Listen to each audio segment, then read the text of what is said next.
Hey, everybody, welcome back to today's episode of Journal of a Human. Today is Monday, January 20th. And be honest with you, I've already failed in my goal of doing this live stream per podcast for 3 months straight, Monday through Friday. So check that down. There was a failure. It occurred this past Friday, my first full week of doing this, where I didn't show up for this. And it wasn't because I didn't show up because of forgetting it, or I didn't show up because I thought, nah, it's not worth my time. I didn't show up because I, for the first time in a long time, listened to my brain, listened to my body, listened to my mental health, actually. And I chose it over doing this. How that looked for me was last week and the week before. So the week before, after Christmas, in the first week of January, I had, I think, 12 podcasts where I was on and being interviewed on. Um, there is a big push right now by me as the founder of Never Alone, trying to take it to the next level. And one way to do that is I need to be heard more. I also need the brand to be shared by other people as much. And also, thirdly, I need backlinks to my stuff. This is the SEO side of things. I need links to my site telling Google that this is an authoritative figure in the area online. So, like a big thing that I've been pushing is I have a lot of content on the page. I think it's really good stuff on Neveralone website, but I need more of this. And one way to drive that is to either do guest blog posts, which take a lot of time, or to hop on people's podcasts and give value, have a good conversation. And at the end, they will most likely link to my site from it in the bio show notes. And that's the goal. That's why I'm doing this as a business side of things. So I put a big push on at the end of last year and the start of this year to get as many in as I can. I thought I was going to be going for something around 5 a week or so. I actually had the audacity to say I'd do like 5 in a day. I realize now that is not possible for me to be a happy person, to me to be a sane person. If you haven't done podcasts before, it takes quite a bit out of you. I really respect the people that host it.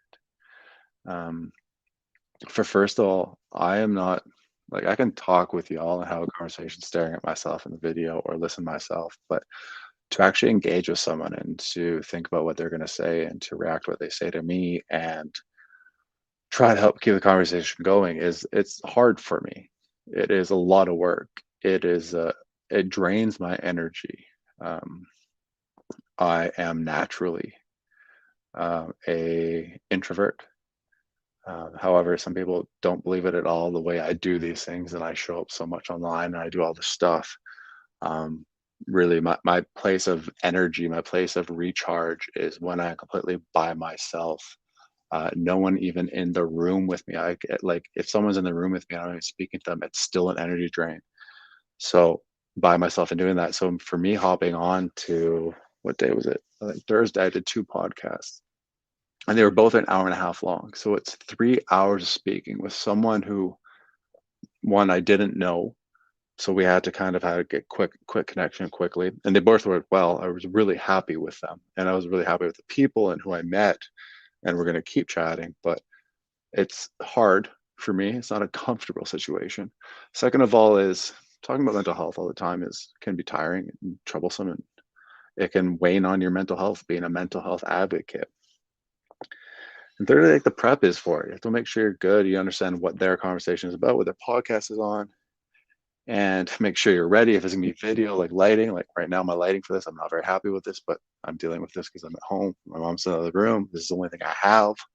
I gave my other piece of lighting to my business partner for he can go shoot some stuff. And so you have to make sure it's good, done up a little bit. I'm a dude. I don't really do myself up, but get prepped. So you're ready about 20 minutes beforehand, make sure everything's good to go. Show up, have a little conversation, banter, then go through the podcast, finish it, boom. done. And like after an hour, 40 minutes of doing that for one podcast, it's like it's an energy drain. I go in, go for a walk right after, put my phone down, don't go into that, get some fresh air, and then prep for the next one. So what happened was I did 12 of them, and Friday I felt completely burnt out. Woke up in the morning, actually had a great sleep. I journaled beforehand. I meditated that night. I set myself up for success in that route. However, no matter how successful I was, my brain wasn't ready to hop on this 15-minute video chat with y'all. Don't get me wrong, I could have done it. 100% could have done it. There's no way I'd just like it would have killed me. There's no way it would have thrown me for a loop completely for a whole day. But mentally, I just wasn't there for it. And the reason why I didn't do it is because mentally I was burned out. If I mentally was looking for an excuse because it was awkward talking to someone while I see that there's most likely no one watching this, is this me just setting the groundwork for 4 months from now? If it was me just giving up because I was like, this is it, this project of mine doesn't make sense, I'm not going to do it. If it was me doing those things, then I would have like, no, screw you, man, do this. You said you are, you're going to go for it. Thing is, I'm still confident in those routes. I'm confident where it's going to do. I'm confident what it is doing for me therapeutically, but also doing for the community and what it's going to turn into. But for myself, my brain and my body and myself feeling ending the week on a good note, not on a bad note, I took it off. And that's a win for me. I can tell you that much because I don't do that very well. I'm not very good at that at all. I am full bore into growing Never Alone and Tall Paul now, as I have been in the past, but now it's showing it's got legs. It's got a place where I can do something really. People are noticing it. Brands are connecting with me to help market them. And it just makes me want to work even harder. But the thing is, like, I will choose, other than my workout at 9 a.m. in the morning, I don't essentially plan anything else. I leave the whole rest of the day from 6 a.m. when I start working till 6 p.m. for anything that has to do with this website, Never Alone, or Tall Paul website, my Tall Men's Fashion site. And yeah, taking that off, doing that, not showing up for this was a win for me. That was a mental health win. That was me putting myself over my business projects, me putting myself over my livelihood at this time. So I didn't show up for y'all. I apologize, but I showed up for myself and I take that. And that really has to go off of the topic on today's topic of you need to work on your mental health. You have to do things. You have to think ahead. You have to check in on yourself and check in on anything around you and think, is this working for me? And second of all, am I working for it? They are both in the same. And there are a lot of ways to work for your mental health, which I think is a big reason why a lot of people don't work at all. Which is a big reason why I'm here doing this. We put mental health in its own category. Like it's not there. It's beginning to change. But in general, mental health isn't part of fitness. Mental health isn't part of your diet. That's a lot of people don't put mental health and diet together. Mental health isn't part of your work. Mental health isn't part of your sleep. Mental health isn't part of your journey to learn something new. Mental health isn't part of your hobbies. Mental health is its own subject, which usually has to deal with therapy or meditation or journaling. Like that's what I think some people's vision of mental health help is. And that is completely some of the wrongest things possible. Those things are they're tools that will help me, you, anyone else. But your work is part of your mental health journey. Your food is a big part of your mental health journey. Your exercise, your sleep, your routine, everything you do is part of your mental health journey, which makes it so hard. It means you have to be on the ball 24/7, 365 to help your anxiety, your depression, your stress, your grief, whatever it may be going on. Just sadness, general having to sit inside again for 2.5 years of COVID. Whatever it may be, you have to be on it 24/7 to really be on top. And that's not wrong, but at the same time, that's not the truth. Like you don't have to be on it 24/7. You don't have to be thinking about my mental health. And I think by the way that we have put mental health into its own little pedestal, it's really been a detriment to a lot of people because they do think I have to be thinking about this all the time and I have to be doing this. And at the same time, it's not part of these other areas where it is. When we are able to look at mental health in a different light, to be able to understand that it works alongside physical health, it works alongside eating health, it works alongside personal growth. Like they all intermingle and connect together. I think that's when we're all going to start winning. And a lot of that has to do with speaking up a bit more and being more accepting of mental health struggles, which we are.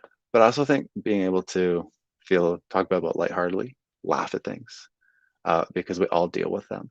By laughing at things, it means like laughing about some stress that you had the other day, which surprised you. Like I always laugh about the struggles that I had in the past, or just even having at the time, because it is just part of my day. I can't be sad about it all the time. If I can be sad about how am I going to beat it, how am I going to win?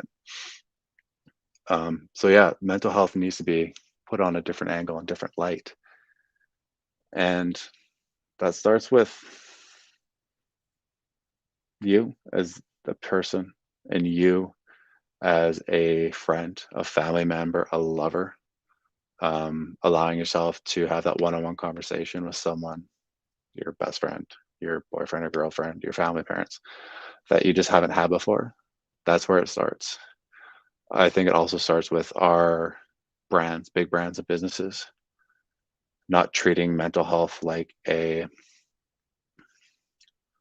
gimmick, a catchphrase, a keyword, a hot topic to get more clicks, to get more sales, to get more shares. Um, that is a big area it's got to change. That's just a general person, like on Twitter, putting something out there and just putting a hashtag mental health on there, but there's nothing helpful to it, just so people can relate to it. I think that also needs to change. Um, and allowing these new companies that are up and coming in the mental health realm to like strive, strive, and be treated as big business. We need big business to grow this area. They haven't had a chance before. I think what I would say the biggest business in mental health right now is like meditation apps, Headspace perhaps, and those ones that I think are bridging the gap for us. Of course, therapy is a big one. Online therapy is a big one. Don't get me wrong, but the ones that are bridging the gap, taking mental health into the norm, the conversation into the norm, bringing in lifestyle, bringing in good brand, bringing in aesthetics, bringing in marketing right, is the meditation apps because they're the ones that are already acceptable through society and they're extremely hard to do meditate by yourself. So having someone there in your ear is very helpful. But the way they've done the branding, everything, it makes it much more pleasant. And they've done it big branding. They have big budgets and they understand how to market and understand how to do these things. I think that needs to be taken, that mindset that these companies have needs to be taken over by these sad lamp companies. Also by these therapy outlets, stuff like that. Really big push through. Fitness, I would love to see more areas in fitness like Gymshark and doing the same thing, bring mental health into it, not for the sake of just to cover a topic where they know people are searching for, but actually to give background, give information, have people talk about it more often in the general layout of what they're doing. And that will help bring it into that big brand, big business, will help the overall health of mental health, I think, long term for people because we're on our computers, we're on our phones, we're on our TVs, we're on everything every day where these ads and these companies do come in, the ones that we do see that we do know about. And we need these mental health brands to be in those exact same things too. Doing PPC, looking for pay per click, running ads, connecting with people, um, bringing influencers on that are doing it right to help them. And not to make you just feel sad, but bringing them on to stuff with general life stuff, like how they sleep well, the morning routines they have, what they do to eat, not even like how they chill out at night and have a glass of wine. Allow that to be part of a mental health conversation. To allow yourself to be like, yo, yeah, I had a glass of wine last night and I enjoyed the heck out of it. Is there anything wrong with that? No. There's no way a mental health advocate or someone pushing it needs to be so on point because no one's going to relate to that. That, in my vision, is why and where the mental health focus should go for the world. And I know that's where I'm pushing Never Alone. And I know that's why I'm pushing Never Alone that way. Is I think it can be leader in this. It can be one of those brands that takes off and does it, and everyone else can go follow behind or alongside of it. So the general overall health of mental health and who you are is big, but at the same time, it's something we all deal with. It's not so big that it should scare you. It's not so big that it should be in its own sector. Um, it needs to be included with everything and everything you do. And by allowing yourself to take some time off something because it's going to burn you out, that's totally acceptable too. Thank you for listening to today's rant, rave, out of focus, somewhat on focus conversation about mental health. I will be back tomorrow, same time, same channel. I'm really looking forward to taking this into February, March, when that is the Mental Health Awareness Month. I do believe going over this for 3 months straight, Monday through Friday, finding my voice, finding my vision a bit more and talking with people is this channel can be a big thing and a big help during the Mental Health Awareness Month. And that's what I am trying to do with this. So I love y'all. Be good. Be sure you signed up to my new email newsletter, Mental Growth. Does everything I talk about. I'll leave a link below next time when it's live. Love y'all.